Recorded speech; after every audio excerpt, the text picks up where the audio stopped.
All right, everybody, my beloved brand, welcome to the new show here on the Realm Network. This is the very first time I'm doing the show. The name of this show is called Vixens Who Rule. We're going to be doing this show once a week. I believe every Monday we're going to be doing this show. So we're going to open up the week with lovely women who deserve their just due, not only in professional wrestling, but in the world. You listen, everybody knows I love a good, strong, powerful woman. That's the Italian in me. I love the women that go toe-to-toe with me, stand up for what they believe in, and those are the women that are going to be highlighted right here.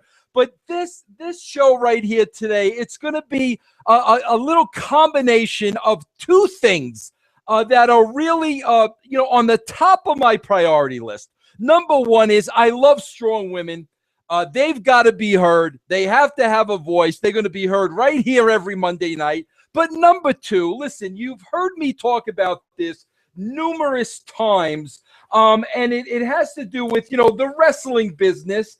And it has to do with people behind the scenes who do the majority of the work when it comes to wrestling, but they're never given their just due. You never hear about these people. And I got to tell you a couple of things. Number one, these were the most interesting people that I've ever worked with.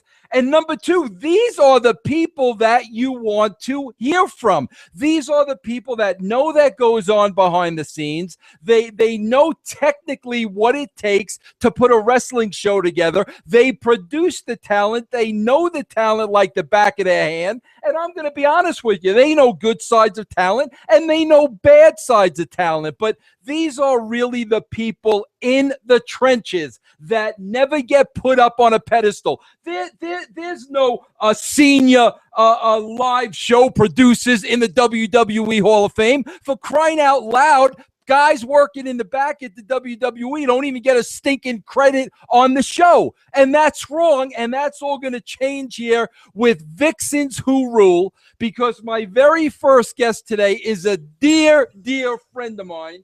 Her name is Christine Johnson, and she was the senior live show producer at WCW. She was there for years. She was there at the end when WCW closed doors. She worked with all the talent you love and hate. She's going to give us an inside scoop. Christine, are you there? I'm here, Vince. Hey, Christine, I got to tell you this now. I haven't seen or talked to you for many, many years. We maybe exchanged emails, but I got to tell you now, I'm seeing you on Skype, and that smile has not changed over the years. Oh, my God. You're too kind, Vince. Too kind. Now, Christine, I have to ask you this. Walk me through this, because, Christine, the question I always get asked the most is, Vince, how do I break into professional wrestling? Because let's face it, 99% of the people out there know they're not going to be wrestlers. The only way they could break into the business is kind of behind the scenes, Christine, like both you and I. As far as writers are concerned, I mean, there's literally a handful of writers. I tell people with that dream to go to sleep and wake up with another dream, because the chances aren't good. But in your field, Christine, with producing television, now with the WWE Network, there are more jobs doing what you did, jobs at TNA. But, I want to find out how you got into the field. But first and foremost, did you purposely get into the field of professional wrestling, Christine, or just happen to stumble into it? I kind of happened to stumble into it, Vince. That's not really something I think that my parents saw their only daughter doing. Like, yay, we want Christine to be a professional wrestling producer. So that was kind of not a goal of mine. I got out of school. I was working freelance. I was doing. Let me stop you right there. And Christine, you're gonna find I interrupt a lot, because that's fine. when I have a guest on, I want to know everything. Know everything. So let's back it up now. What did you go to school for, and what did you specifically want to be? All right, so I went to Texas Christian University in Fort Worth, Texas, for radio, TV, film production. And I actually started off in broadcast journalism because I wanted to be like the next Barbara Walters. But broadcast journalism was a little too real for me. So I decided to go into television because it was a little more unrealistic. And then, of course, fell into wrestling. Well, when you made the decision to go into television, like what were your goals and what were your expectations just getting out of college and going into the field? Well, my mother did a lot of voiceover work, so I kind of wanted to get into the field. I never wanted to be a producer. Never, never, never wanted to be a producer. I actually wanted to write, and when I got out of school, I was looking for a job, and this recruiter came up to me and said, "Hey, we have a production assistant job open at WWE," and I said, "What's that?" Wait, Christine, let me interrupt you again now because you're giving me some good points here. Christine, you got to understand, listen, I'm looking to mold the future of America. I've got Christine Johnson in front of me that has a story to tell. Now, Christine, here's the first thing that you said, and I got to get a little bit more out of this. Now, let's face it, Christine, everybody comes out of college and would love to get into television. I mean, there's no question about that. Now, to get a headhunter to do your work, that's an achievement in yourself. So when you said a headhunter approached you, explain that to me a little bit. How did that happen? Well, actually, it wasn't like a headhunter. It was like one of those places, like, you know, I'm older, so it was one of those places where you went and it was like an employment agency headhunter kind of thing. And they made you take a typing test. And I said, what? You know, I was thinking, why the hell did I pay $40,000 to come in here and take a typing test? I don't want to do this. And so they're like, no, you have to do it. So I did it. And they happened to be connected to this wrestling company. You know, and so I went in and I interviewed, and I had no idea what I was getting into. Nothing. Nobody prepared me for what it was like to be a woman behind the scenes in wrestling, ever. Okay, now we're talking about, Chrissy, now you're still living in Texas at the time, correct? No, I was living in Connecticut because, because my parents were, you know, I graduated from school in Texas. I went back to Connecticut because I'm from Fairfield County. And, you know, I just started looking for a job around New York, you know, Connecticut area. Okay, so now, Christine, this job where you're in Connecticut, this job we're talking about with the wrestling company, and you're in Connecticut, I think we're all safe to assume we're talking about at that time, it was probably WWF at that time, correct? Correct. What year are we looking at, Christine? We're looking at 1988, Vince. Now I've dated myself. Okay, so Christine, now here you are, you know, you want to be the next Barbara Walters. Okay. Yeah. We kind of kicked that dream to the curb. Now we just want to get it television. Now all of a sudden I'm interviewing for a job with a wrestling company.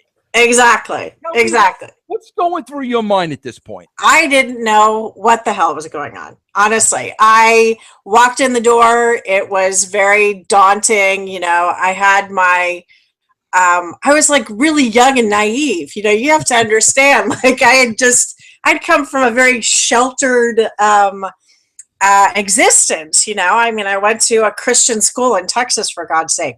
So I went in there and I interviewed with one guy, and I think I ended up interviewing with like 5 people in one day. It was pouring snow out. So I'm trying to walk around in heels and, you know, be graceful and everything, which, you know, didn't really work out too well. And I remember the HR guy saying to me, you know, this is kind of a rough industry. And I looked him in the eye and I said, look, I have 2 brothers that are hockey goalies. It cannot be any worse than that. There's no way. And boy, was I wrong. Totally wrong. It was 5,000 times worse. Well, now, Christine, so you get hired for the job. What's your first title there at the WWF back in 1988, and what are you doing? I was a production assistant. I worked in the editing suite, and I basically, you know, I was like a Golf Friday, you know, I mean, I logged tapes, I drove talent back and forth, I ordered food, you know, floor directed one camera shoots, you know, nothing glamorous, trust me. Now, Christine, let me ask you this question because, listen, we all know, and Christine, this isn't an insult to you, but my own son, William, started as a PA, and we all know, first and foremost, you know, PA is where you start. You still have to have a college degree to be Correct. a PA. Make no bones about it. But, Christine, let's be honest, being a PA, you know, it's really a step and fetch it. Like you said, you're driving talent around, get a tape, get me coffee, whatever they want you to do. But that's the way everybody starts. But Christine, I got to ask you this question now. You know, a lot of people would have taken that job and been a PA and loved it because they wanted to get into professional wrestling. Correct. You know, you had no desire getting into wrestling whatsoever. And now you're a PA where you're driving talent, getting coffee, everything. Now, do you want to climb up the ladder, or are you thinking, you know, screw this, I got to do something else with my life? What's happening there early on? Well, I mean, of course I want to climb up the ladder because I'm a very ambitious person. But at the same time, like, did I want to stay in wrestling? I mean, to be honest, no. I mean, I wanted to go and, you know, make my mark on the world, do something fantastic and great, produce, like, you know, I don't know, something that had some kind of meaning to it. I ended up getting kind of pigeonholed in wrestling because, as we know, you know, it's like the mafia, you know, you really just can't get away from it. So so basically, you know, the way I advanced is I'm fluent in French. They were looking for an AP. They were looking for an associate producer that spoke French. And, you know, there I was. So I got the job and moved up. Christine, you know, you brought up a very good point there, and I'll tell you why. Even though, like, I was a wrestling fan and I was working for the WWE, Christine, I hate to use this term, but I wasn't a wrestling mark. You know, like, I love the entertainment aspect of it, but I wasn't this mark. But Christine, my first month at the WWE, I realized I'm backing myself in a corner here. There was only the WWE to work for and WCW, and I knew a month in, man, this is kind of career suicide. Even if I'm successful, where am I going to go? It sounds like you're basically telling me the same. But Christine, I got to ask you a question. Now, working around the talent, being in that world that's nonstop, go, go, go, go, go. At any time, did that wrestling bug ever bite you at any time, or was it always just a job? Of course, I think of course it bites you because you're like, you know, you're in the meetings, you're listening to what kind of storylines are being developed, you kind of get involved in it, but at the same time, you know, you sit there and, is this the subject content I wanted to produce? No, it's not the subject content I wanted to produce. And there were a couple of times at WCW when I actually, you know, kind of bucked the higher ups because, you know, they wanted me to show some man grabbing a woman by the hair and pulling her across the ring at 9 o'clock in the morning. I don't think. Christine, we're jumping way ahead to WCW. I know. Listen, Chrissy, you got to get used to something here. I'm compared to like the Oprah Winfrey here in the podcast world. So I gotta pick things apart here. We can't go to WCW yet. We're not there. Okay. Now, Chrissy, I gotta ask you. Listen, I say this all the time. I call I call wrestling bizarro world, and everybody lives in a wrestling bubble. And there's no other industry like it in the world. Tell me some of the things that happened early on in your career. You're an early 20-something now, where now you're in bizarro land, and you're right smack in the middle of in the wrestling bubble. What are some of the things that happened to you, like as a normal person, or that you saw around you and you were like, This place is something completely different than I'm used to. Oh my God, there's so many. There were so many things. I mean, I think the what, God, I can't even think of like one thing that stood out there. I remember that when I worked for WWF, I was terrified every day I walked in the door. I have to tell you, I thought I was going to be fired every single day. Well, Christine, let me stop you there again. Is that, and answer me honestly, listen, and Yeah. Christine, I'm not being like a sexist or anything like Mm-mm. that. I want to know. You're my friend. Now, Christine, is that a woman thing? Is that you feeling that I'm a woman in a male dominated industry? Or is that just you as a person? I think it was a little bit of both, but I think it was me as a person because I was, I was extremely insecure when I was younger. I mean, I really didn't have the chops. I didn't have the experience that some of these people that I worked with had. I didn't have a thick skin, you know. And I would walk in there, and I thought, oh God, if I did one thing wrong, I was gonna just be, out of there. Like, see you later. Here's the door. Have a nice day. Um, but that was one thing that kind of struck me. The other thing that I thought was very, very, gosh, I don't even know what the word is. They made it very aware to women that you did not fraternize with the wrestlers. You did not like even look in their direction, or you would be fired. Well, let me stop you there again. Now, you pointed out there they said that to the woman. Did they not say that to the men at your level? I mean, was it basically just the level, or was it that you were a woman, or was it the combination of the two? Well, let's put it this way. It was never directly said to you. It was implied that if there was one woman that I worked with that I can't even remember her name, but she was fooling around with one of the wrestlers and she was gone. Like as soon as it hit like the rumor mill, she was gone. So that to me was kind of like I kept my head down and I just did my work, and I didn't want to be noticed at that point. You know what I mean? Like I was just like, okay, I'm just going to do the best I can do and kind of move along that way. Now, Christine, was there somebody there? What was there anybody there at this point taking you under their wing, kind of showing you the ropes, the in and out of wrestling? Or is this something that you're learning all on your own? And I guess the question goes with that, Christine, is now let's face it, you're working among a lot of males. You're working a lot of wrestling fans. That's their dream job, Christine. I mean, forget about it. That's the dream. Now, are they looking down on you, for like maybe not only being a woman, but oh my God, this woman doesn't love every second that she's breathing the same air as McMahon. I mean, is there any of that going on? Yeah, I mean, of course. I think that, like when I went in, there was a huge learning curve because, I mean, they asked me, like, do you know who Hulk Hogan is? And I'm like, no, who is that?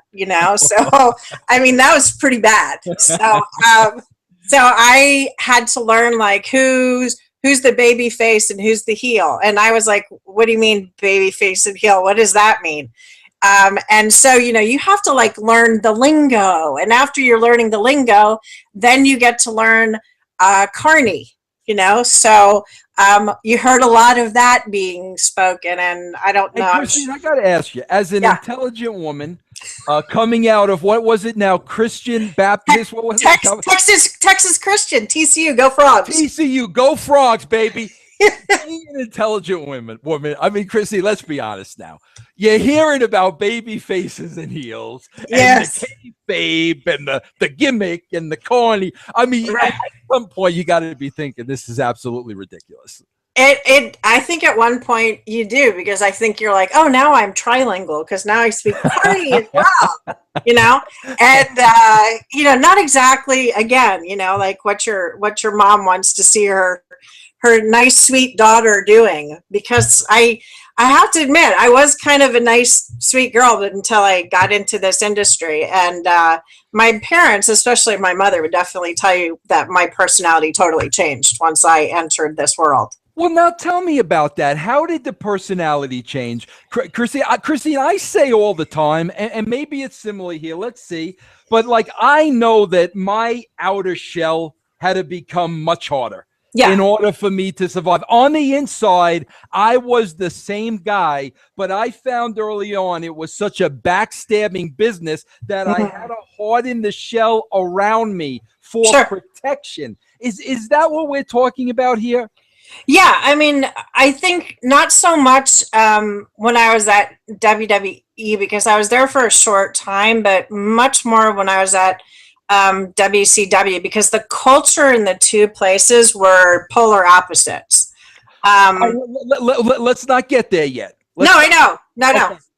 So now you went to work because of you spoke French and they needed somebody who could speak French. You climbed up the ladder a little bit. What were you doing at that capacity now? Okay, so I was producing international programming. Christine, let me stop you again. I'm doing the Oprah thing because we're educating the audience, right? Okay, yeah. Now, Christine, when you say producing international television, tell the people what you mean by that. What does that mean? I'm producing international television. It basically means like I'm repackaging shows. I'm repackaging shows according to the guidelines that certain countries, have, like UK, for instance.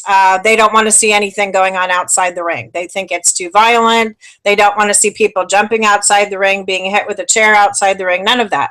So you're kind of tap dancing around that, and you're cutting up shows. And sometimes it's a little frustrating because you don't have the cameras to cut to the right angle or something like that. So I was doing that. I was also doing stand-ups in front of a green screen with Spanish Town. At that point, it was so small, we were doing like 21 countries that we were syndicating to. Now, did you become good friends with Renee Goulet at this point? I just have to throw that out there. No. Okay. I was good friends with, Pedro and Miguel. They were my Spanish announcers, and Guy and Edouard Carpentier. Those people were the people that I was working with as far as announcers go. Now, Christine, like even at that level and working with announcers, now you're really not working with talent that much at this point, right? No, actually, I was working with Gene Okerlund a lot because he would come in and do like just the lead-ins to programs. I was working with Bobby Heenan and Gorilla Monsoon, and I gotta stop you again. Okay, stop. You just said Okerlund, Heenan, and Monsoon. Yeah. We can't just go floss over those names. We're talking about three absolute legends. Christine, I got to meet like Gorilla on a couple of occasions. And I love him. I was the Ralph Cramden humna. Please give me and everybody else just a little Gorilla story, a little Heenan. Tell me a little bit about these guys. Okay, so I'll give you a great Gorilla story. Gorilla was always, the nicest man. He always reminded me of like a Papa Bear. There was one instance we were traveling on the road and we had stopped somewhere because, we were driving in between venues. So it was like a 3-hour drive, whatever. I had left my wallet in like the bathroom, the ladies' room at some rest stop or something. I'm freaking out. It's got all my money in it, my credit card. Oh my God, what am I going to do? And Gorilla found out, and he came up to me backstage and he said, Christine, if you need anything, he's like, I have money. I'll give you money. I'll give you whatever you need. Please don't worry. He's like, it'll be okay. They'll find it. So, from that moment on, he was always such a lovely man to me. And he always treated me with respect, and I just absolutely adored him. And that is just the epitome of who he is. Absolutely. And I saw that every time. I was a nobody. And, he never, every time I was around the man, there was never any ego. It was unbelievable to see. Now, let's talk about Bobby Heenan for a second. Was Bobby always on, even when he was off, working with him behind the scenes? I have to say, I don't know, maybe because I just had a different relationship with him because I wasn't one of the guys, so to speak. But Bobby always had cheesy jokes, always cheesy, funny, like crazy jokes. And like, you're going like, oh my God, I can't believe that just came out of his mouth. but Bobby was always telling jokes. So I think when he was with everybody, he was on. But there was a couple of times like he and I sat next to each other on the airplane, and we just had really great talks. I mean, he was just a super great guy, and he would give me like advice, and that was his side. I don't know if many people saw of Bobby, but I was, I'm very grateful that I had that I had those kind of experiences with him, because he was a really fun guy to be around. Now, Christy, you see like how like now are you starting to see the comparisons of Oprah? Because like now people are saying, look, they're looking at this show, and Vince is promoting this Christine Johnson. And these people are saying, who's this Christine Johnson? We want Vixens on the show. We're Sable. We're Sunny. Who's this Christine Johnson, right? But then now, Christine, like 10 minutes in now, we're hobnobbing with Gorilla Monsoon. We're hobnobbing with Bobby the Brain. Now everybody's sitting up paying a little bit of attention here to Christine Johnson. We haven't even scratched the surface, Christine. Am I correct? That's very true, because the other person I worked with is Roddy Piper, who totally mortified me on TV. Talk to me. I will tell you. So I was 22 years old. I was PAing the Primetime. Remember Primetime Live? Is that what it was called? Primetime. And the guys were like egging me on. And this is how naive and stupid I was, kind of. They're like, Christine, walk up on this set, while we're shooting this stand-up, and hand Piper this like glass of water. And I'm like, I don't want to do that. I don't want to be on TV. Like, I never wanted to be seen on TV, and I got caught twice doing it. So I was like, oh, no, I don't want to do it. They're like, oh, come on, just do it. So I was like, okay. Peer pressure, terrible. So I walk up on stage, and I put the thing down, and he grabs me, dips me, puts his hand over my mouth, and pretends to kiss me. I turned beet red. And then, of course, I had like some 5-year high school reunion like 2 weeks later, and somebody said to me, I think I saw you on TV. And I was like, oh, no, that wasn't me. So, I mean, that to me was just mortifying. And I was just like, oh, my God. Now, Christine, as you're working a little bit now with the announcers and the talent, are there any favorite talents from back in that era? Are there any talents not so much? Well, yeah. I mean, the favorite talent, I would have to say, Bobby, Gorilla. And also, I loved Randy Savage. He was really sweet, hilarious to be around. I mean, just had the funniest sayings, and I just had a blast with him. I mean, I used to have to go and shoot like 112 like markets, like saying, hey, St. Louis, we're going to be, WWF's going to be there in whatever, 2 days. So we would do like 112 of these, and he would just be like, you get a little like punchy after that. So so he was a really, really sweet guy. There were some people that I didn't really, care for. Which I really don't want to mention. Yeah, that's all right, Christine. That's fine. I'm not going to make you do that. I'm very interested in you here, Christine. Now, so, Christine, where do we go from there now in the WWF? Where do we go from there?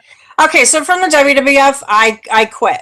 I actually, let me back up. My boss was fired, and I was promoted to producer at 25. What year are we looking at here, Chrissy? 91 then? If it's We're looking at 90, 89, 90. 89, 90. Okay. So you're 25 years old. You get promoted now. I get promoted to the producer, the total producer of the international department. Okay. Which is amazing. Not bad.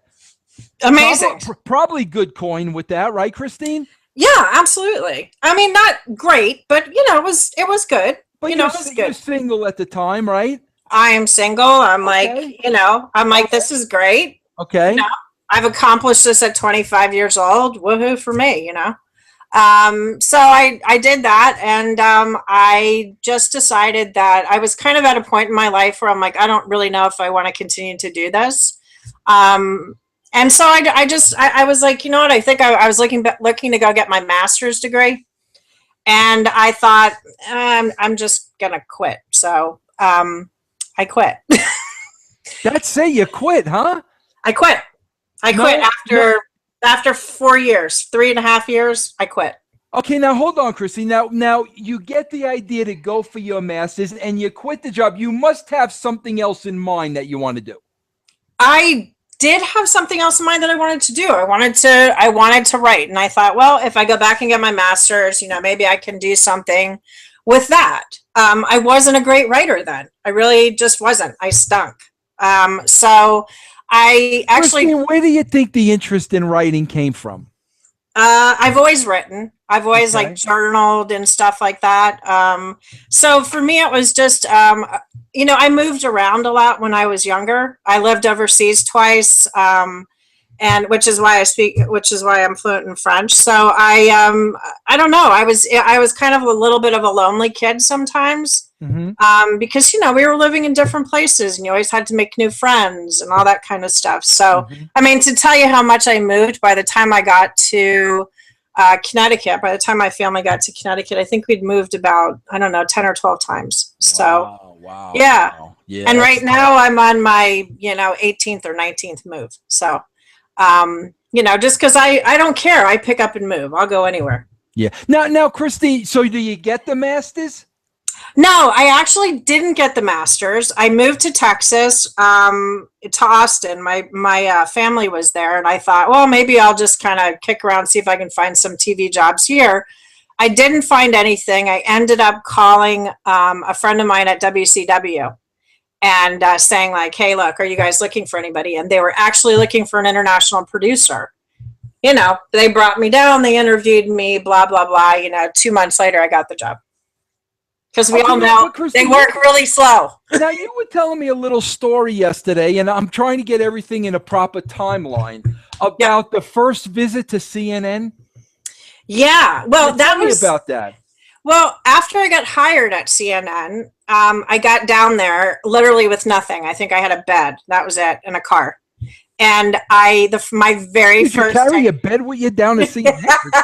No. All right, I'm sorry. I got a little. Go ahead. So I, the very first day my first day on the job at CNN, I walked in on the mezzanine level, and I thought, oh my God, I did it. I've Big time, arrived. Big time. Yeah. This is, I wanted to burst into tears. It was just amazing. And then, of course, I walked downstairs to the little teeny tiny WCW production office in between the chiropractor's office and the tape duping place. So that was a little oh, well, yards away from the bathroom.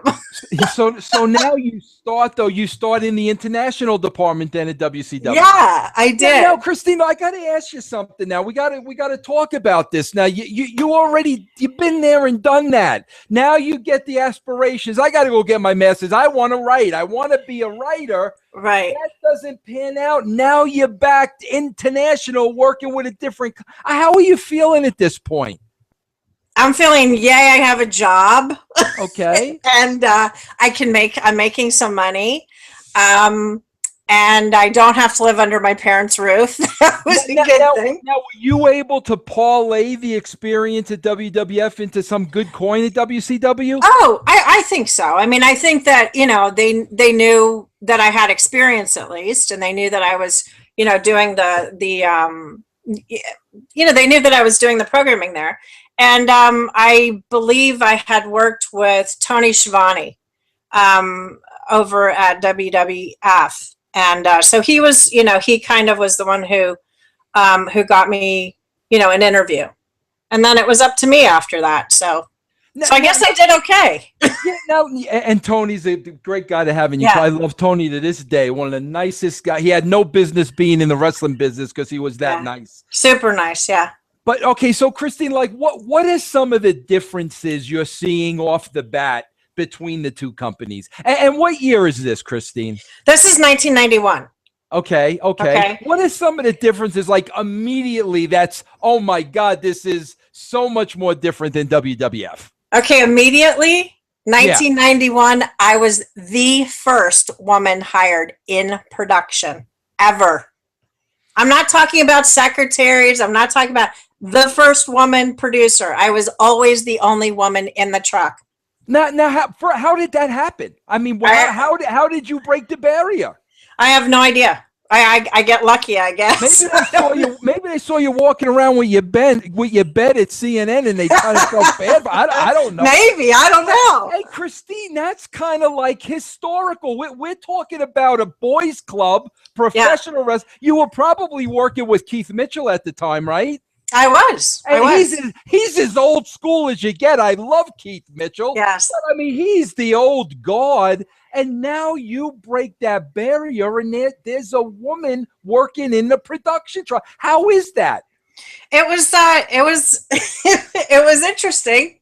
Definitely. I was on the producer's bench when I started actually producing. Now, see, I'm jumping ahead again, but when I started producing Thunder and the pay-per-views, it was just me. And there was actually one girl, I think 3 or 4 years into my tenure there, that was a graphics person. She would show up occasionally, and then we would call it like the chick bench. We're like, oh, we have the chick bench now, because there was actually another girl in there. But I mean, it was okay. I really didn't notice the fact that I was the only woman there. Other people noticed, but I didn't, because I grew up with two brothers. Like, who cares? I'm around men all the time. So there are still, Christine, there's still a lot of that old guard, in the management end of it, that have been there for a while. Listen, Christine, one thing that used to bother me, we're going to get into this, but one thing that used to bother me greatly is, I used to have meetings with many of those old guard, and they used to have such a sexist attitude. It drove me absolutely out of my mind. But on the production end of it, though, it sounds like, the old guard that was there, the old school that was there, it sounds like they on that level treated you like an equal, even though you were a woman. To a point, yeah. To a point. There was an occasion where I actually there was a man doing the same job as I, and he was getting paid $20,000 more than me. And I was told by human resources that he was making $20,000 because he was a man. And I said, and he had a family to support. So I said, okay, so if I was the one that had the family to support and he was single, would I get $20,000 more? And she said, oh, no. It was a woman that told me that. And what year is this, Cree? We're talking 91, 92? No, that was like later, almost, I don't know, like 96, 97. Wow. Okay, so now, Christine, how do you kind of work your way now from behind the scenes in the truck to producing with really more, hands-on show producer with the talent? How does that change come about? By me scratching and scraping and kicking and screaming my way. I was told at one. Now, Christine, let me ask you this: when you talk about screaming, scratching your way, everything like this, are you talking about literally, Christine? Just wanting to move up the ladder or wanting to make more money? They're two completely different things. I mean, both. I mean, if you move up the ladder, I want the money. I mean, I'm working my ass off. And I did. And I think it got to a point where, I got out of international. I moved on to a show that was called Worldwide. That was a syndicated show. And there was somebody who pulled me aside and told me that a higher up, who shall remain nameless, was like, Christine's never going to go any further than that. So I was like, that's not going to happen. So was there a reason for that, Christine? What was the reason given to you? There was supposition. I mean, there was no reason that was given to me. That I was just told, like, kind of given the Iggy. Here's what's going on. Here's what's being said. Now, Christine, obviously, Christine, just by this interview, people can see you obviously had a talent and a drive. I mean, there's no question about that. And brains. You got your education. You went back for your master's. So it's all there. So, right. Christine, when somebody's smartening you up, so to speak, is this because you're a woman? I think it's because I'm a woman, and I also think they wanted to screw the other person. because they knew my personality. They knew that I wouldn't lay down and die. They knew that I would do something, and I did. And I don't know if that person was reprimanded, but oh, what do you know? All of a sudden, I was doing other things, and I was getting the promotions that I was due. So okay, so you got over that hurdle that was laid down before you, correct? Correct. Okay, yes. so now where do we go from there? As you're moving up in a male-dominated business, it still is today, Christine. I mean, we're talking about 20 years ago, for crying out loud. Right. It's still the same way today. So you can imagine, 20 years ago. But as we're moving up this male-dominated world, I mean, how are you being treated in the world of wrestling? I'm being treated the first woman producer, Christine. Yeah, I know. I don't know if the guys knew that, but I was very aware of it, and some people made me very aware of it. I don't know. I'm being treated okay on some levels, and I'm being treated not so great on other levels. Because as far as like when we were talking about the two cultures, WWE was totally like, we want professional. We don't want you fraternizing with anybody. You do your job, you walk out the door. WCW was like, woohoo, it's a party. Christine, let me ask you about that, okay? Yeah. Was that an East-South thing? It might have been, because it was a good old boys network. It was Atlanta, so yeah. I was actually told a couple of times, like, I had some PAs and I asked them to do something and they didn't do it. And I was like, I asked you to do something. Why didn't you do it? And they're like, oh, I thought you meant like, 3 days from now. And I'm like, no. And I was pulled aside and said, Christine, this is not New York. This is Atlanta. And I said, that's ridiculous. Christine, who's the figurehead at this point? The figurehead. I mean, who's the guy everybody's answering to at this point?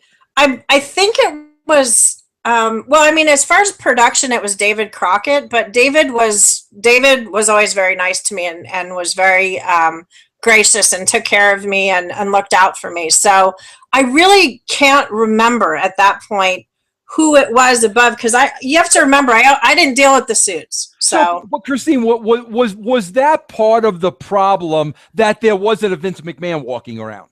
Yeah, absolutely. Absolutely. And, it's funny because still to this day in the wrestling business, 20 years later, in place of WCW is a TNA, and there's not a Vince McMahon walking around.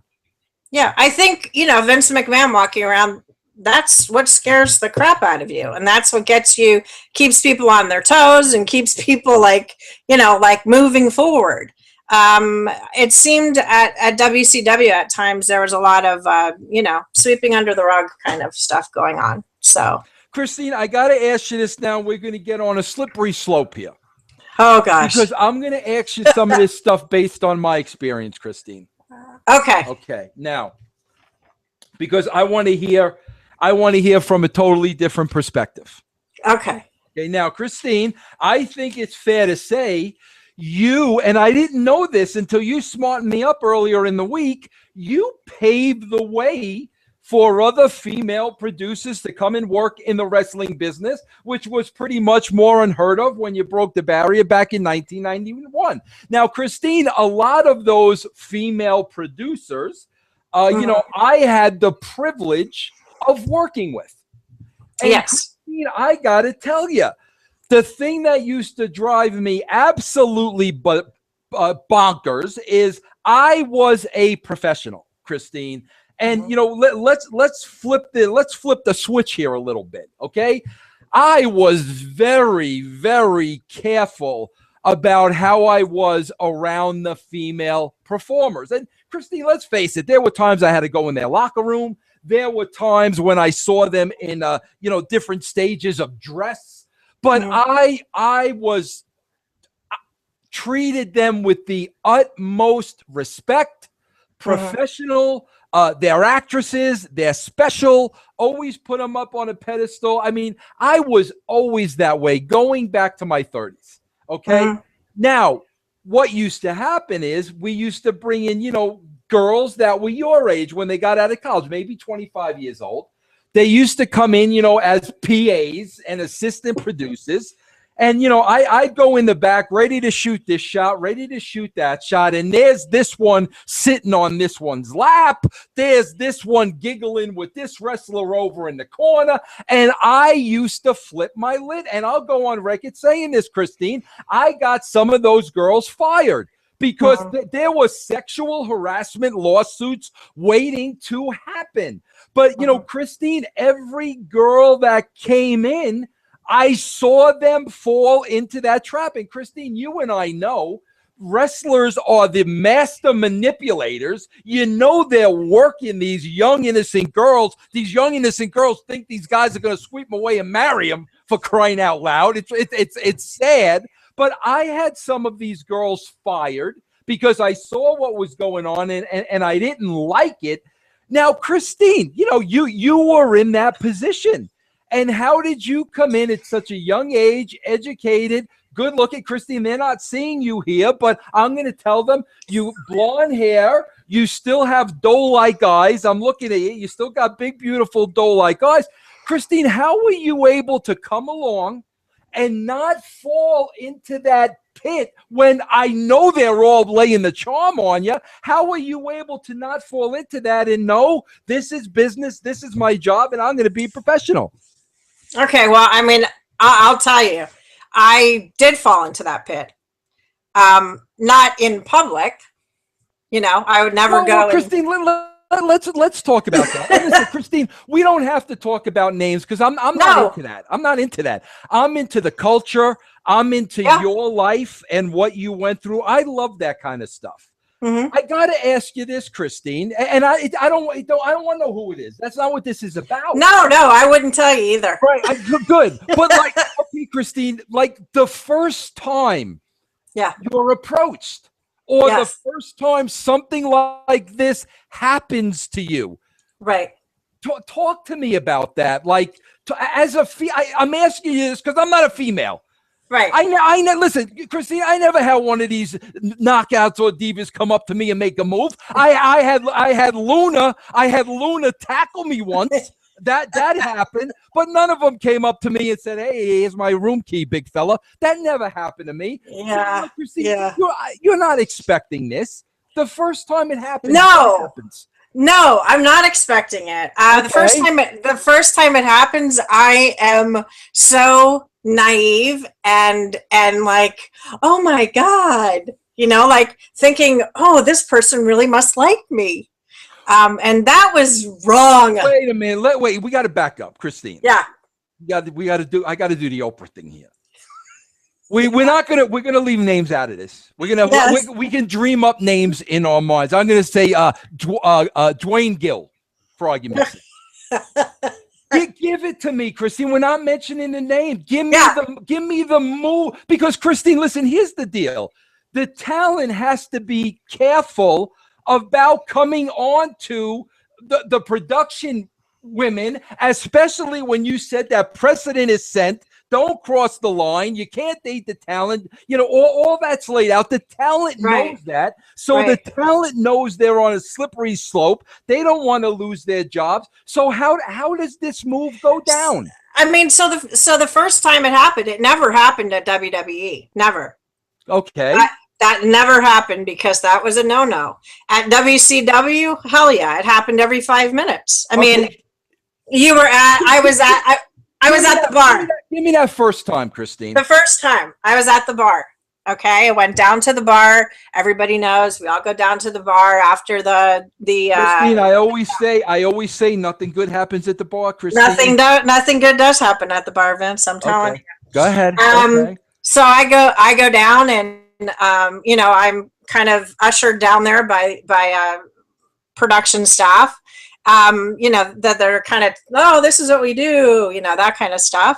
I was, had a couple of drinks, was loosened up a little bit. And, the person approached me. People were dancing out on the dance floor because these poor people that stay in the hotels with us don't know what they're in for. So, people are dancing. So I was taken out onto the dance floor and, whispers in the air, dancing around. Oh, isn't this wonderful and great? And, was there pretty much till the bar closed. The majority of us were. And then, it was, you just were like, oh, this is so unbelievable. I never thought this would happen. I would actually find somebody that's so nice, and that was not the case at all. Not the case at all. So okay, so you listen, Christine, we all have to learn the hard way. And especially listen, people don't understand with these wrestlers. Christine, I say it all the time, and I'm not a freaking female. These guys are the greatest workers in the business. Yeah. They can make you believe anything, especially if you're a young female. I can't even imagine. So now, Christine, was this here's what I'm interested in, this culture. Was this an ongoing thing? Yes. Was it always a different guy? Did the guys get pissed off at each other if one guy hit on you at one set of TV tapings and all of a sudden some other guy's hitting on you at another? I mean, do they get upset with each? How does that work? How does that work, Christine? I don't know. I think it was more of a contest instead of I used to call it the bordello on wheels. It was just, who's sleeping with who's, everybody knew what was going on, and everybody knew, and it seemed like people were trading partners all the time. So, now, Christine, was it like just innocent at the beginning, but did it get to a point more serious than that? And how does that happen? Well, I mean, I think in the beginning it was innocent, and I think by no means, trust me, am I trying to paint myself like I'm this, Christine, I gotta say, listen, in the talks we've had, and I'm like this too, Chris. You're brutal on yourself. I am. I mean, I want to make that clear. In personal conversations we've had, you've told me dozens of times you weren't exactly as sane yourself. I've called myself out. As long as we learn by our mistakes. But how does it progress to not being cute anymore? I don't think it does progress to not being cute anymore. I think it just progresses to the point of you're in this culture. These are the people that you're with. These are the people that protect you and take care of you. We might not all have the same values and morals, but you kind of have to adapt to those, because if you don't, you're shunned, and nobody's got your back then. And so I think it was, I think part of it is you start to accept it because you're kind of like inducted into it. You start to accept the culture, and whether that's fortunate or unfortunate, I don't know. At times I thought it was unfortunate because, at times people I trusted, there was one time somebody that I trusted, H-bombed my drink. And, that was something that I was just absolutely appalled at. Christine, I gotta stop you there, because I've never been H-bombed. I've heard about people being H-bombed. First of all, you got to explain to people what that means, and second of all, like, how do you know, like, what physically happens to you like that? You're like, oh my God, somebody put something in my drink. Well, you kind of don't. I mean, there was a rule on the road with women that you always kept your hand over your drink, because, these, and I don't honestly think the guys did it in a malicious way. I think they just wanted to see, you out of control. That's what I think it was, because they do this to each other. They do it on the airplanes. They fill people's shoes with shaving cream, it's like so funny, but not so much for us. It's very dangerous for women to be put in that position. So H-bomb is basically like a roofie. I mean, that's what they're putting in your drink, a roofie. So you basically don't remember anything. You don't remember anything. I remember waking up the next day. I had been sick. I missed my flight. Let me stop you, because I got to get educated on this. I don't know. Yeah. So like they put the H-bomb, the roofie, in the drink. Yeah. You drink the drink. Yeah. You really don't know anything until the day after. Right. When the day after, like, you have no memory of what I mean, that's how it works.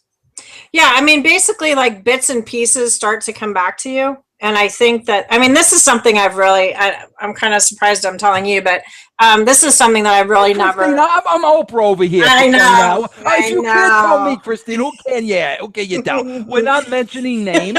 No. We're getting an education. No. I mean, I'm interested in this stuff, honestly. No, I mean, it's tasteless. It's you know, and like I said, I was around about 4 people that I really trusted. Christine, let me ask you this question: How do you know it wasn't you drank too much? No. 2 different feelings. Huh? Two totally different feelings, and wow. 2. I mean, it was brutal. I mean, I ended up missing my flight. People had been banging on my door. I never heard them. I, got to the airport. It felt like it literally felt like a horse had like kicked me in the head. Wow. I mean, that's what your head felt like. Went to the doctor that day. It goes out of your system so quickly, they can't really test for it. And actually I had to have a doctor's note written, because she believed that I had, been kind of drugged. So Christine, from a psychological point of view, does that screw with you going forward? That's very dangerous, Christine. Yeah, it did screw with me. I mean, there was a lot of things that screwed with me. That was one of them. I didn't go down to the bar after a show for like 2 or 3 months after that. And the other thing was between that and it's the whole boys will be boys things. But I think as a woman being backstage with a bunch of guys, and I don't care if it's wrestlers, hockey players, football players, whatever, you tend to hear every negative, horrible, degrading thing you could possibly hear come out of a man's mouth about a woman. Christine, what does that do to you as a woman? It made me feel very inadequate. And it made me feel very unattractive, and to the point, I mean, this is something that I've, kind of struggled with my whole life.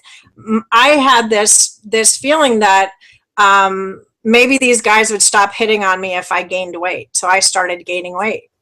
And subconsciously, I wasn't doing it consciously, like, hey, let's pack in the Krispy Kreme donuts, But I think subconsciously I started to gain weight because I thought people would leave me alone.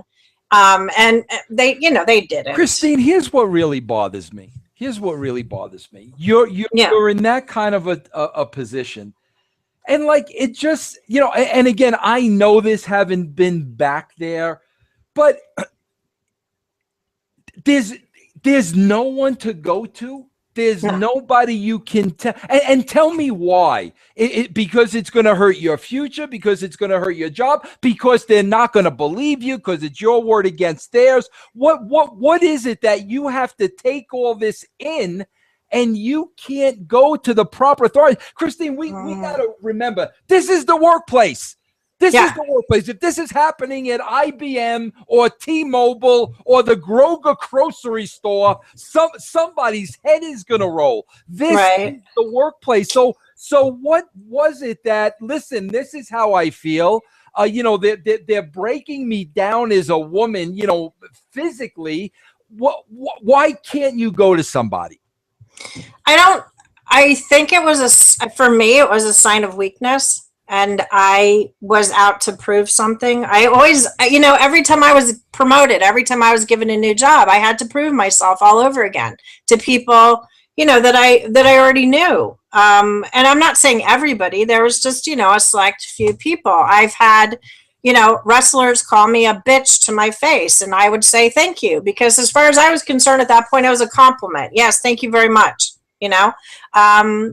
Because women are considered bitches and men are considered ambitious. So that's something that unfortunately, I think to this day women are dealing with still. And I think it's a farce for people to say that, women do not deal with this anymore. It's crap. They do. And there was nobody to go to and talk to about that.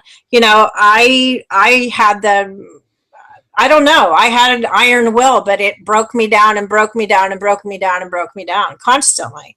I mean, was there an instance, Christine, where it really crossed the line? I mean, was there where something really happened and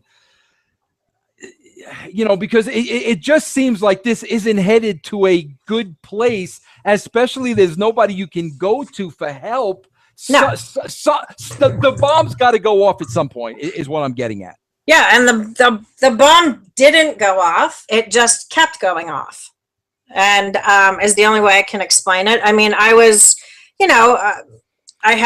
Christine, what would you say about people listening to this interview that would turn around and say, well, you know what, it was your fault and you enjoyed it because you didn't go to your superior? Because people don't understand that, especially in wrestling. I go by my 23 years of experience in wrestling, and everybody, Christine, is always afraid of losing the spot. It's been driven in everybody's mind, losing the spot. So everybody keeps their mouth shut. We keep our mouth shut. Nobody's going to get in any trouble. But so if people say that, like, how do you explain why you just couldn't? Well, if I couldn't, because for one, I would be ostracized. I would be possibly fired. I would be targeted. I would, there's a ton of things that could happen. What about HR though? Oh, please give me a break. HR were the people who told me, that the man should make $20,000 more than me. I mean, come on, why am I going to go to them? Yeah. I mean, it was ridiculous. I mean, there was no outlet. The only outlet that we had were, other women, that got on the road. And, to be honest with you, the women that as you said, I opened doors for, which I don't know if I exactly did that. I hope that was the case, but, some of them worked under me, and I was a lot harder on them than I was on anybody else because I didn't want them to have to go through the crap that I had gone through. And Christine, I got to ask you a stupid question. And again, the name of this show is Vixens Who Ruled. Right. Christine Johnson is the first vixen. And now I'm asking a lot of these questions because I'm not a female. So I don't know. I'm asking you from a male perspective. Now, Christine, the girls that work there, that were into it, the groupies, I saw them. I worked with groupies. They're there. Obviously, what was going on with you was going on with them to a higher level because I'm sure they were more willing. But so that kind of treatment was okay with those other girls? I don't know, because we had a mixture of, we had very few girls in production. Maybe like 2 or 3, plus me. And then we had the girls from the, corporate, from the office that would come out on the road occasionally. And, I didn't really, talk to them because I was always running around like a chicken with my head cut off trying to get stuff done. But, we really never talked about that. There was one, particular female and I that she and I used to talk about it. We still kind of do, because it's kind of like a support group. It damaged both of us. And I'm not saying that, I'm not saying that it's WCW's fault. I'm not saying it's wrestling's fault.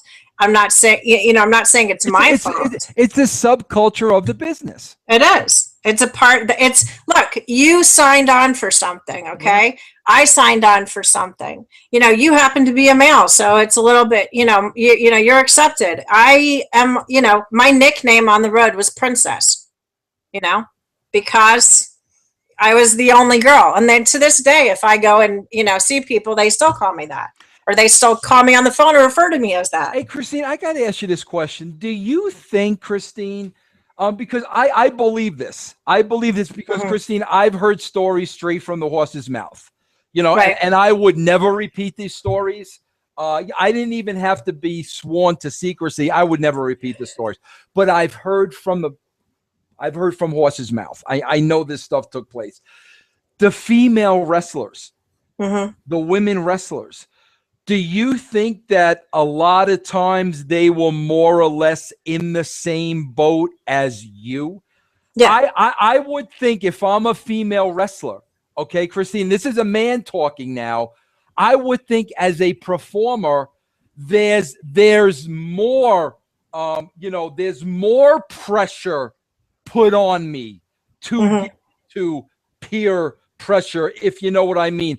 Did you see a lot of that? What was there a bond between you and the female wrestlers? No, there was not a bond between me and the female wrestlers.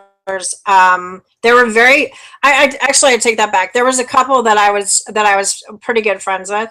And we kind of didn't really talk about that stuff. I know that sounds really kind of odd, but we really didn't talk about there. There was a couple of instances I think that we would be like, yeah, that was really kind of, screwed up what happened. But I think it was more like I was a lot closer with the Nitro girls because I did a lot of their packages. And they were, really nice girls. And when I, would get to a point in the day, like not every day, but, like sometimes I'd go hide in the girls' locker room and they'd be like, "Oh, Christine, have you had it?" And I'm like, yeah.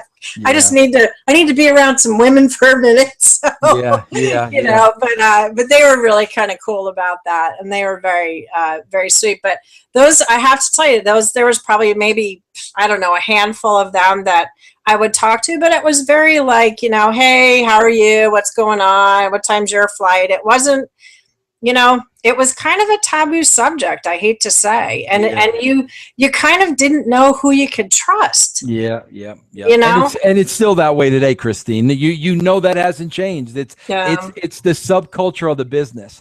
Yeah. Hey, Christine, I want to switch gears for a little bit here. Sure. You and I did a lot of the same work. I didn't depend on people to do pre-tapes for me. I'm the old guy. If you want to get stuff done, you got to get them done yourself. Sure, absolutely. Yeah, Christine, there were days especially at TNA when they shoot 90 shows in one day, there were days I did 30, 40 pre-tapes in a single day, so sure. I know what it takes to get talent to, literally you got to walk them from point A to point B to point C. I know how that takes.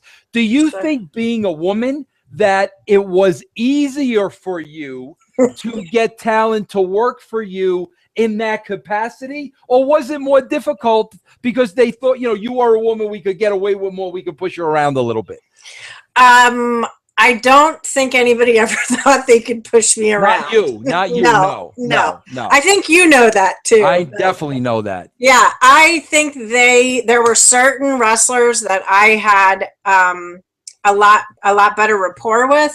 So if I said to them like, "Hey, look, I really need you to come and do this. Can you just come do it now? You'd be really helping me out." Then, they would be, "Okay, Christine, yeah, I'll be there." Sometimes it would take a couple of times to tell them, a little prodding, but they would come, which was good. But there were other guys that, no, forget it. I mean, there was one in particular person I was trying to get headshots for pay-per-views, and I approached this person and he was like, "Oh, I can't do a headshot. I have to tan and my hair's flat." And I'm like, "Dude, that's like something a woman would say." Right. Like, come on.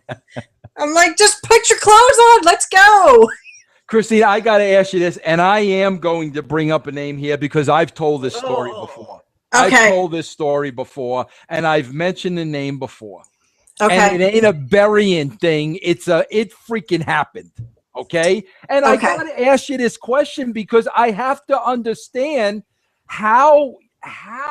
what place do you go to mentally to hold yourself together? Christine, I witnessed Scott Steiner come at you full bore. And I swear, I say this all the time. Christine, I think Steiner was foaming at the mouth. I remember seeing Steiner foaming at the mouth, coming after you full bore. I witnessed this. Christine, in a situation like that, where do you get it from? Where did you get it from to hold yourself together and stand ground up to a lunatic like that? Because I'll tell you this, he came at me because a cue was missed. And he thought it was on me. And he came at me. You were in the truck, right? No, I was actually out in the field. We were doing some stunt, and he came at me. Not to punch me or anything, but he came at me and backed me into a corner. And his lip had been split, so he was kind of spitting blood and everything. And That's a much better story with the foam, I think. Okay, well, foaming and spitting. Who knows? So, no, but he was split, so now he's a drooling, bleeding animal. Yeah. So he's Scott pissed. Steiner, big Papa Pump, coming after little Christine over here. So I'm 5'5". So he comes at me and he's cornered me, and I can see my crew is like standing way back. They're not doing anything. They're like, "What the hell?" And I get mad, and it's like my survival instinct kicks in, and I am like, I said to him, "Get out of my face." I said, "If you need to talk to anybody, go to the truck." "Who do I need to talk to in the truck?" I said, "Just go to the truck." And I said, he like kind of marched away, and he's like, "You better be telling me the truth." And I'm like, "I am." And so I'm on headsets, and I go, "Scott's coming towards the truck right now." And I said, "I am never working with that something again."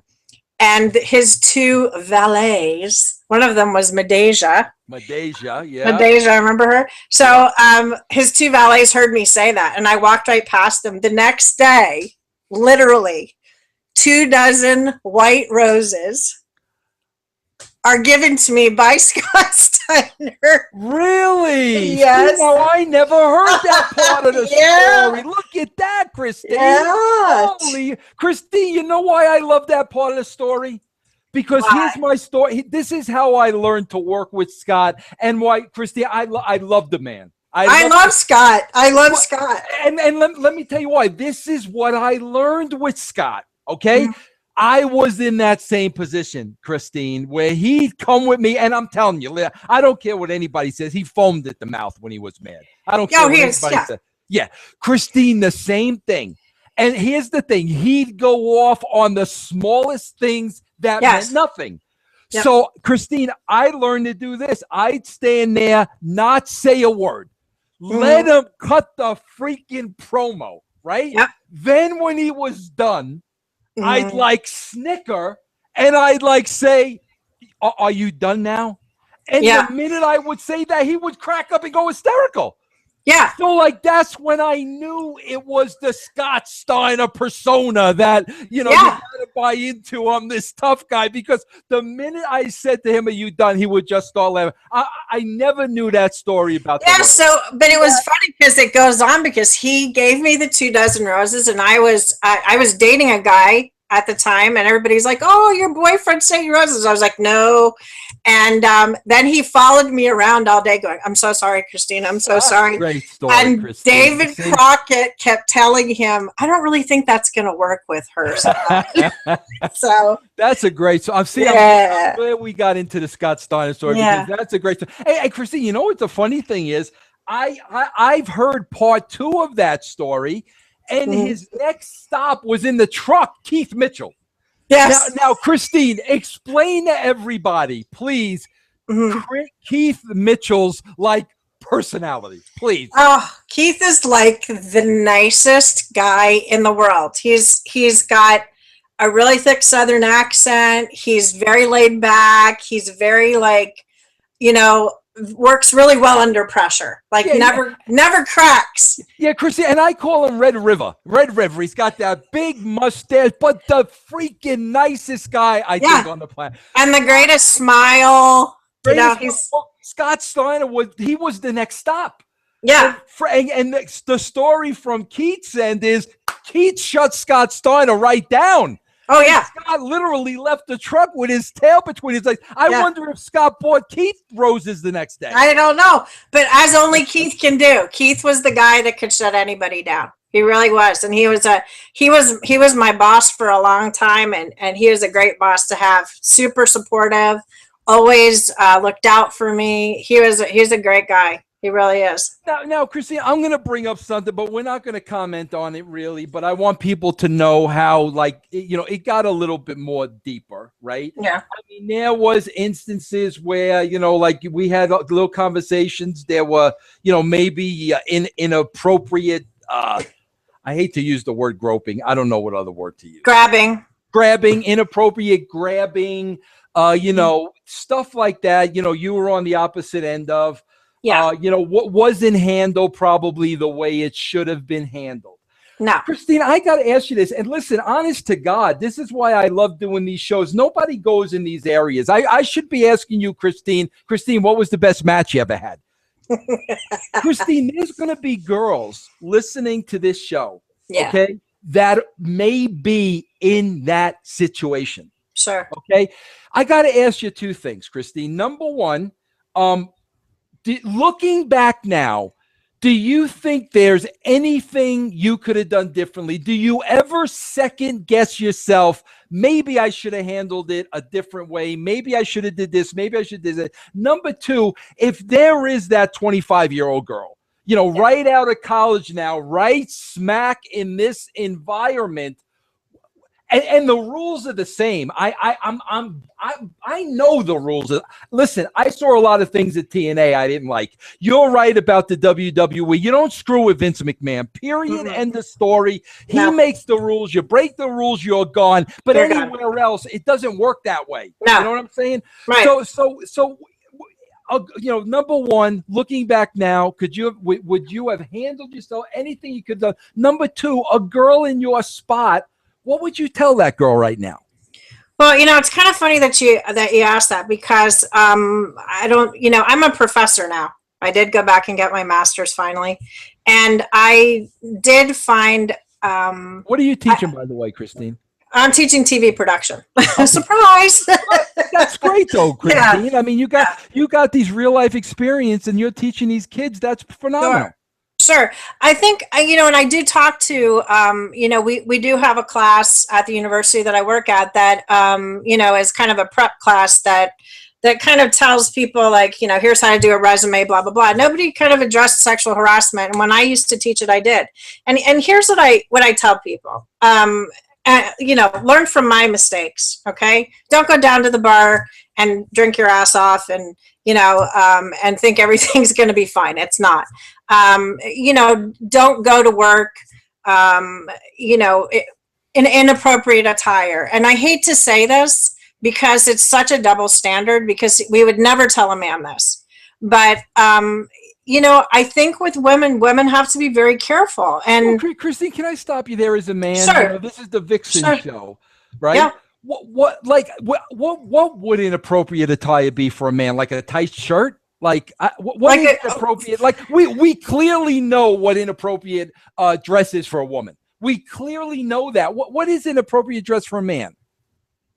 I mean, I think an inappropriate dress for a man would be come in in like a wife beater, tank top, and skin tight, jeans, things that are just. I mean, we know women, like anything that you would wear out to a club. Right, for men or women, it's not good work attire, and you shouldn't be doing that. Right. Does that give people permission to treat you inappropriately? Absolutely not.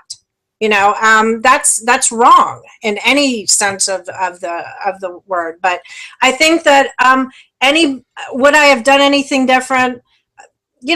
Hindsight, I have no idea. I really don't. I was trying to keep my head above water. And I was making insane money. Yeah.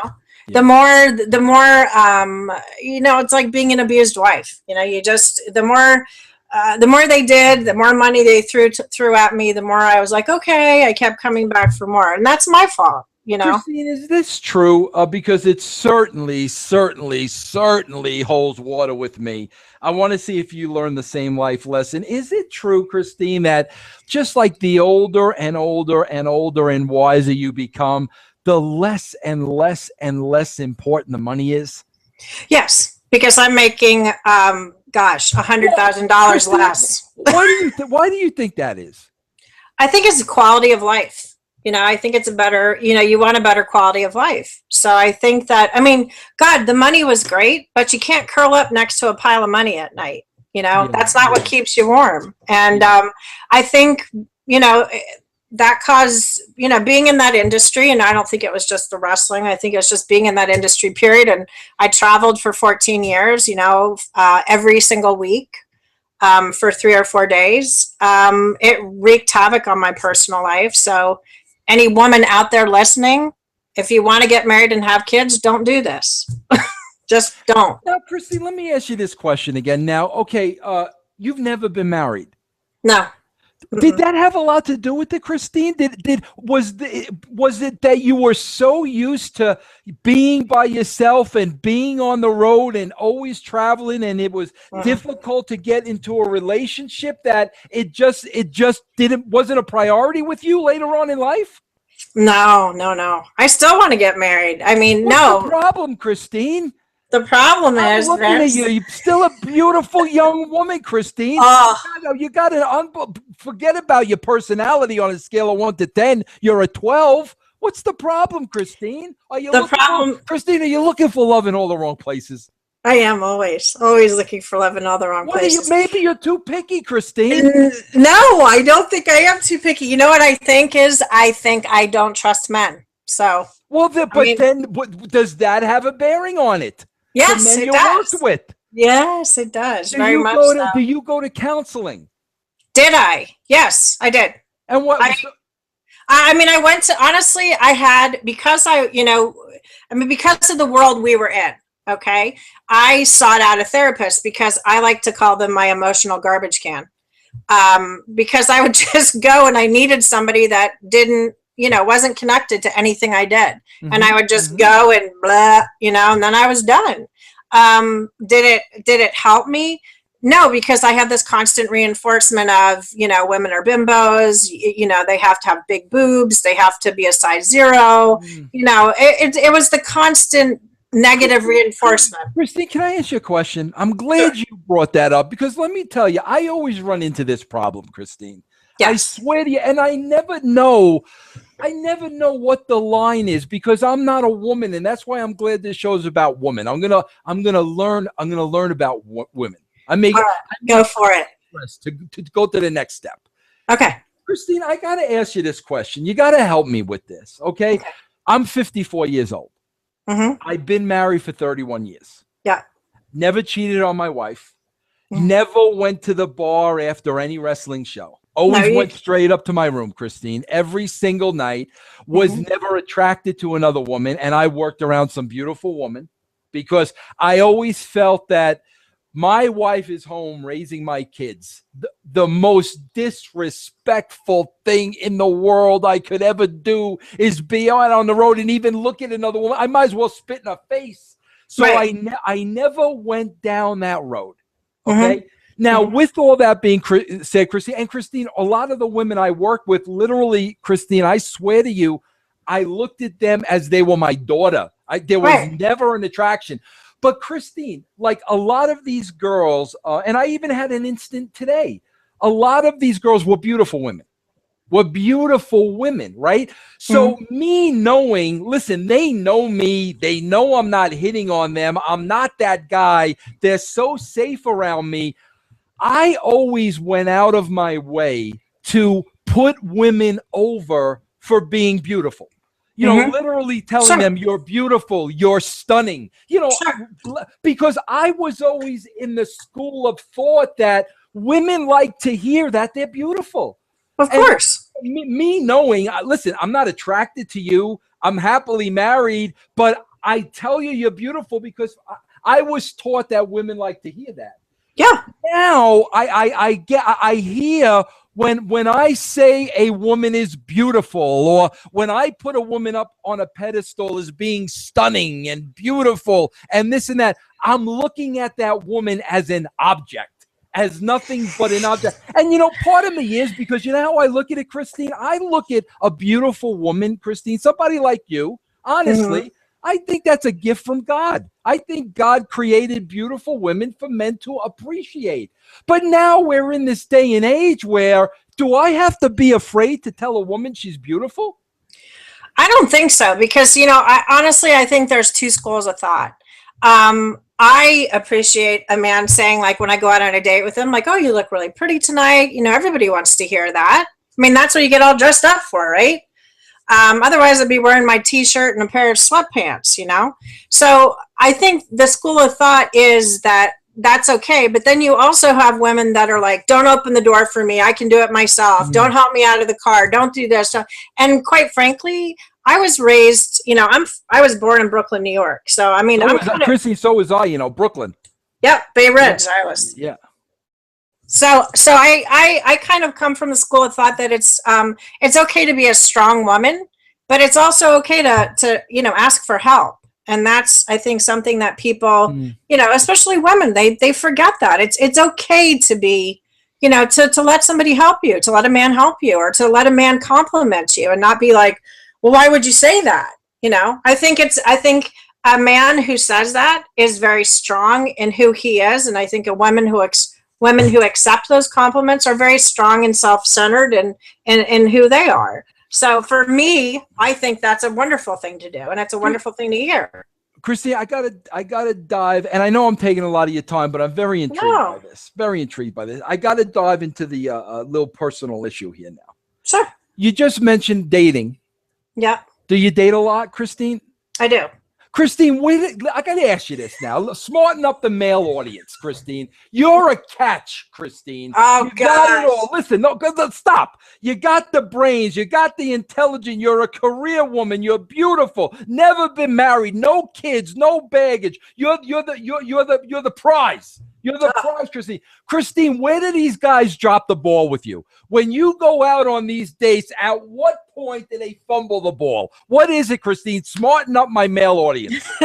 I don't think they fumble the ball with me. I think sometimes I'm the one that fumbles the ball. So, to be honest with you, I mean, I've learned in the last 6 years, probably, I've kind of smartened myself up to the fact that I kind of, I sabotage myself quite a bit. But I think as far as if a man drops the ball with me, it's more like he's smothering me, bringing flowers on the first date. That's a big no-no for me. That's like a huge turnoff. Because you got bad memories from the Scott Steiner thing. No. No. I mean, there's just like, you have weird... Because of Scott Steiner, no. Christy, no other man can bring you flowers again ever. No, that went back to college. That was a big joke with my girlfriend and I in college, my roommate. She and I used to laugh our asses off about it. But I think a guy that doesn't open the door, that doesn't compliment you, all the stuff we were just talking about, if a guy doesn't do that, that's dropping the ball for me. And also if he takes you for granted. Yeah. I don't want to be taken for granted. I love to cook. I'm an excellent cook. My mom was a chef. I take care of the guys that I go out with. I take care of my boyfriends. I'm not like, we have to go out to dinner every night and all that kind of stuff. So you're the catch. I just said you were the catch. Now you're putting yourself over, Christine. Hey, Christine, I got to ask you this. Were you there at the end of WCW? I was. All right, Christine, listen to me. I didn't go to the last show, though. Okay, well, we all know Vince Russo killed WCW. That's been established through the annals of history. You did, Vince, didn't you? Well, I want to ask you this. As somebody that was there for the whole thing, yeah.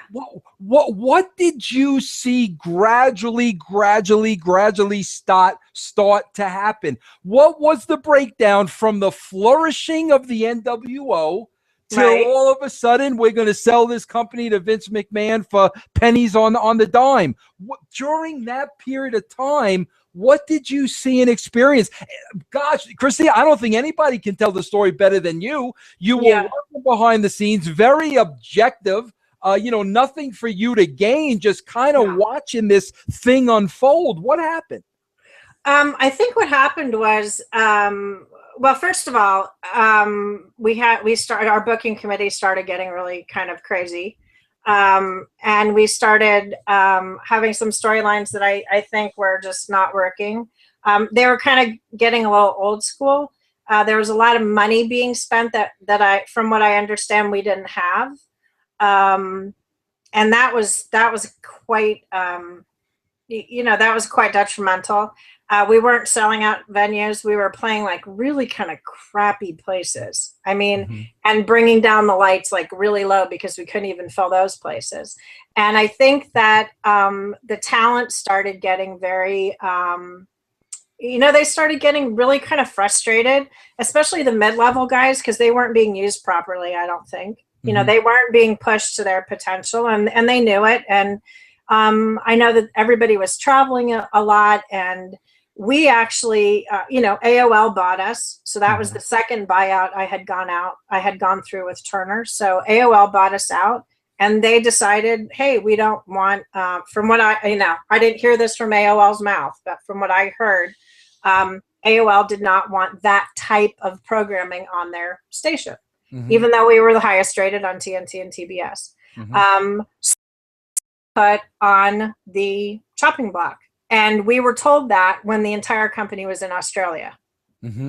So we're all in Australia, and we're told, hey, guess what? You're not going to have a job, or you might not have a job. So for us, that was very devastating. So what happened was we come back from, we come back to the States, and now we hear Mandalay is going to buy us. And so we're like, oh, good, Mandalay will buy us. And if Mandalay buys us, we're all going to have our jobs still. That was Eric Steele, right? Yeah. Okay. From what I understand, that was Eric Steele. So that was going to be from what was trickling down to us, $60 million Mandalay was going to pay for WCW. All of a sudden, literally within, I don't know, probably about 3 or 4 weeks after that, WWE was buying us, just the library, for like $4 or $6 million. And that was it. Now, Christine, let me ask you this now. Now you got 10 years in the wrestling business. 14. 14 years. Now you're not the young kid right out of college anymore. Now, you're what, late 30s? Yeah, late 30s. Well, mid 30s. Mid-30s. So, like, where are you at this point now? Is there an opportunity to go to the WWE? You've pigeonholed yourself in this business now. Talk to me about where you are at that point in time. Panic. You get to the point where your job kind of defines you, and so you're like, okay, this is who I am. This is who people think I am. So when we were literally given a pink slip, had an exit interview, and was asked, are people upset? Well, yeah, we're upset. We were just all let go. It was like hitting a wall. It was like getting off, we were going 500 miles an hour down the road, and all of a sudden it was like, bam, see ya, bye. And I'm thinking to myself, like, what am I supposed to do now? So I, fortunately, I started looking for a job. I went on a mini vacation first, of course. So I started looking for a job, and I was in New York City when 9/11 hit. And that was a big, huge turning point in my life. So I lost my cousin in one of the towers. Wait a minute, Christy. Now, you said the night or the day 9/11 hit? No, the day, the 9/11, when 9/11 happened. I thought you said the night 9/11. Okay, so I mean, you're in the city and 9/11 hits. Yeah, looking for a job, 9/11 hits. I was actually packing my bags. I'd been there for a month. I packed my bags. I had the TV on. I was in my aunt's apartment, and the first tower got hit. And I was like, oh my God, how weird is it going to be to wake up in the morning and see a big hole in the trade tower? And then when the other plane hit, it was, I turned to my aunt and I said that wasn't an accident. And then we found out that my cousin was in Windows of the World, and obviously didn't make it out. So that for me was a huge changing point. And I had been talking about getting my master's, and I'm thinking, I really want to do something now that means something. I have to do something that means something. So, because my students always ask me this question, like, why would you leave television? And, I tell them that story. And so I kind of, my dad's like, go back and get your master's. You've always been talking about it. Just go do it. So I did. I went back to TCU, and they really took care of me. And I told them I wanted to get it in a year and a half, of course, because I have to do everything like at breakneck speed. So I got it in a year and a half and got my master's. The day I graduated, I had an offer from a school, and, kind of the rest is history there. Well, the rest is not history yet, because now there's that one dream, that one goal that is yet to be fulfilled. Yes. The defining point of your life. Tell us all what that is, Christine. I am writing a book that I have been trying to write for about 15 years. And I think it's, Christine, let me stop you there for a second again. You're trying to write a book for 15 years, right? Yeah. What's stopping you throughout the 15 years? Terror, basically. Terror of what?